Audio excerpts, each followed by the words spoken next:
नमस्ते, मैं हूं सुरेश कुमार एकलवे और आप देख रहे हैं हिंदुस्तान न्यूज एंड टिप्स।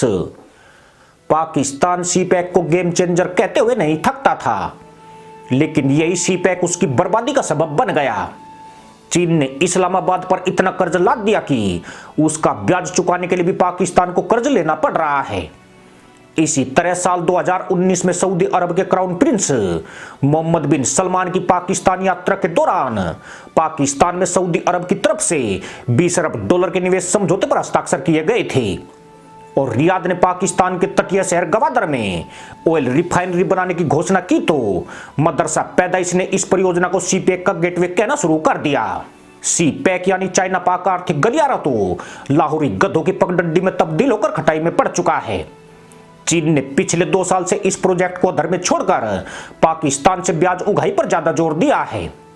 उधर सऊदी अरब ने भी सी पैक के गेटवे यानी ऑयल रिफाइनरी परियोजना पर पाकिस्तान को बड़ा झटका दे दिया है। रियाद ने इस परियोजना को गवादर में बनाए जाने से ही मना कर दिया है।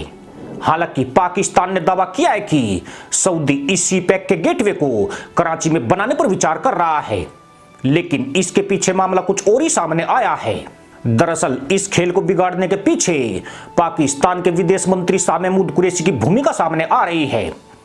पिछले दिनों कुरैशी और सऊदी के पाकिस्तान में राजदूत नवाफ बिन सईद अल मलकी की मुलाकात के दौरान विदेश मंत्री ने भिखारी होकर भी सऊदी को जिस तरह जूता दिखाया, उसने प्रिंस सलमान का दिमाग गर्म कर दिया है। इसके बाद ही सऊदी अरब की तरफ से गवादर में ऑयल रिफाइनरी न बनाने का बड़ा फैसला किया गया। आपको बता दें कि 8 से 10 अरब डॉलर की लागत की इस रिफाइनरी के समझौते पर लगभग 3 साल पहले हस्ताक्षर हुए थे, लेकिन उसके बाद से इस समझौते पर कोई प्रगति नहीं हुई है। इसकी वजह यह रही कि कंगाल और भिखारी मदरसा मुल्क सऊदी को अपनी अकड़ दिखाने से बाज नहीं आया, जिससे दोनों देशों में रिश्ते ठंडे गर्म होते रहे। बीच में ही ऐसी खबरें भी आने लगी थी कि सऊदी अरब की तरफ से गवादर में रिफाइनरी के निर्माण की परियोजना को बंद कर दिया गया है। खास बात यह है कि 3 साल बीत जाने के बाद भी इस परियोजना की ईंट तक नहीं रखी गई है, यानी यह परियोजना सिर्फ कागजों पर ही कभी हां कभी ना होती रही। पाकिस्तान के व्यवहार को देखते हुए भी सऊदी ने इसमें अधिक दिलचस्पी नहीं दिखाई। इस रिफाइनरी के बन जाने से पाकिस्तान को बहुत फायदा मिल सकता था। इस रिफाइनरी में पेट्रोल डीजल के साथ साथ रसायन यानी लुब्रिकेंट का उत्पादन किया जाता, जिससे पाकिस्तान को इनके आयात में काफी राहत मिल जाती। पाकिस्तान तो इसे पेट्रोकेमिकल कॉम्प्लेक्स प्रोजेक्ट का नाम भी दे रहा था और सी पैक का गेटवे का ढिंढोरा तो वे पहले ही पीट चुका था। लेकिन अब रही सही कसर विदेश मंत्री की अकड़ ने पूरी कर दी है।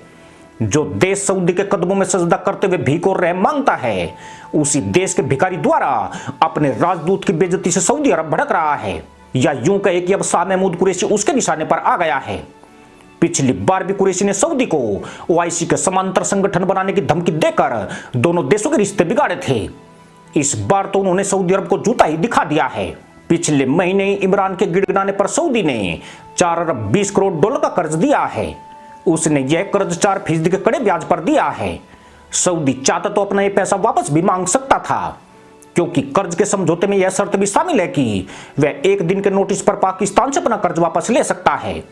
लेकिन उसने गवादर में ऑयल रिफाइनरी से हाथ खींचकर पाकिस्तान को कड़ा संदेश दे दिया है। कड़ा संदेश यही कि भिखारी को अपनी औकात में ही रहना चाहिए। औकात से ऊपर उठे तो तशरीफ जमीन पर टिकी नजर आएगी। इसी के साथ अनुमति दोस्तों, जय जवान जय किसान जय हिंद वंदे मातरम।